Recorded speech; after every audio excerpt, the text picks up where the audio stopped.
joining us live is Jitendra Singh, Shunti rescuer and Padma Shri awardee. Jitendra Singh ji, thanks very much for speaking to India Today. If you could tell us the kind of lapses that have been noticed in this case, runs back to 2021. From then to now, there hasn't been a visible crackdown. The licenses, of course, they have been pulled up time and again, but it seems like he's paid a fine and gotten away with it. How could this have been prevented? देखिए, आप बार बार जो कह रहे हैं कि ये hospital था बच्चों का, मैं कहना चाहता हूं कि ये हॉस्पिटल नहीं था।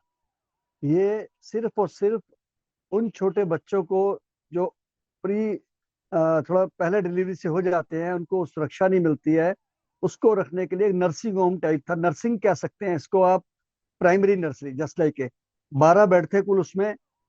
एक रास्ता था चढ़ने का छोटा सा, पीछे कोई खिड़की तक नहीं थी, आगे से कोई एग्जिट नहीं, पीछे से कोई एग्जिट नहीं। आग इतनी भयंकर थी जब मैं वहां गया हूँ। मैं और मेरा बेटा जोत गए, हमारी एम्बुलेंसेस गई शहीद भगत सिंह सेवा दल की। आप बिलीव नहीं करेंगे कि तीनों घरों में, यानी एक वो 54 नंबर वाला, उसके राइट वाला, लेफ्ट वाला, सब में आग लग चुकी थी। तब हमने पीछे से रास्ता ढूंढा, शीशे तोड़े, अंदर घुसे उस आग में। और जब हमने 12 बच्चे रेस्क्यू किए वहां से, 6 एट ए टाइम झुलस चुके थे बुरी तरह से, फिर भी हम लेके आए उनको। एक बच्चा क्रिटिकल था, उसको उन्होंने वेंटिलेटर में लगाया, और 5 सुरक्षित थे। वो 5 अभी भी बचे हुए हैं। मेरे इसमें 2 पॉइंट हैं कि क्या ऐसी कोई एजेंसी है कि दिल्ली के अंदर हजारों ऐसे हॉस्पिटल चल रहे हैं जिनके अंदर सुरक्षा का कोई इंतजाम नहीं है किसी प्रकार का, अगर भगदड़ मच जाए या आग लग जाए। और इससे बड़ी बात कि किसी भी हॉस्पिटल में मोर्चरी भी नहीं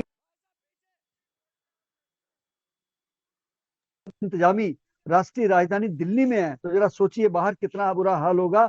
हमने अभी कोविड में भुगता है इस बात को, आज फिर उसी बात को भुगत रहे हैं। और इसी व्यक्ति के 4 हॉस्पिटल चल रहे हैं दिल्ली। Alright. भी भाग गई वहां से। अब बताने वाली बात यह है कि किस प्रकार हम लोगों ने संभाला। पब्लिक ने बहुत साथ दिया वहां पे, फायर ब्रिगेड ने भी अच्छा काम किया, पुलिस ने भी अच्छा काम किया।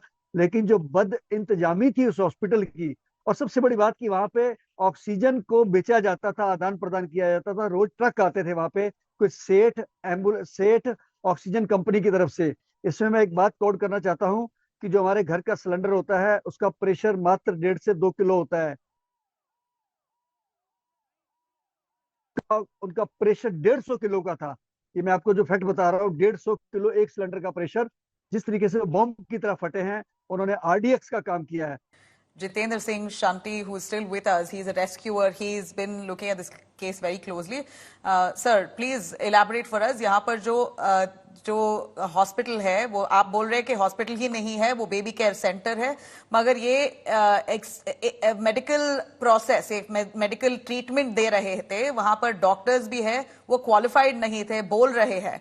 मगर इतना अगर इलीगैलिटीज था तो सरकार और जो ड्यू एडमिनिस्ट्रेशन है उनको उनका लाइसेंस क्यों नहीं रद्द किया और उनको बंद क्यों नहीं किया? एक फिल्म आई थी जिसका नाम था हम नहीं सुधरेंगे। हमने कोविड में देखा बद इंतजामी हॉस्पिटलों की, हजारों लोग मर गए। अभी भी हम नहीं सुधरे हैं। और जिसको आप बार बार हॉस्पिटल कह रहे हैं, मैं इसको अपनी लैंग्वेज में बूचड़खाना बोलूंगा, और इन डॉक्टर्स को कसाई बोलूंगा जिन्होंने 7 बच्चों की जान ली है। आज एक बच्चा जिनके घर नहीं होता है, वो वैष्णो देवी जाके मन्नत मांगते हैं। मैंने अपने हाथों से इन बच्चों की लाशें उठाई हैं। ये 7 बच्चे छोटे छोटे फूल जैसे थे। मैं भूल नहीं सकता उन बच्चों के चीथड़े लोथड़े मैंने उठाए हैं। वो बच्चे चल गए, उनकी क्या कसूर था? इस सारा कसूर इन पैसे कमाने वालों का था। और जो भी डिपार्टमेंट इनसे कंसर्न है, उन सबको सजा होनी चाहिए। इसमें ये एक आदमी कल्पित नहीं है, इसमें सारे हैं। सबको पता था, मोहल्ले वालों ने शिकायत भी करी थी, कोई एक्शन नहीं हुआ उसके ऊपर। मैं समझता हूँ ऐसे हादसों को हम नहीं रोक पाएंगे जब तक सरकार तंदुरुस्त नहीं होगी। मीडिया का सहयोग चाहिए। आज आप हम लोग जागे हैं, हम लोग जागे, आप जागे हैं।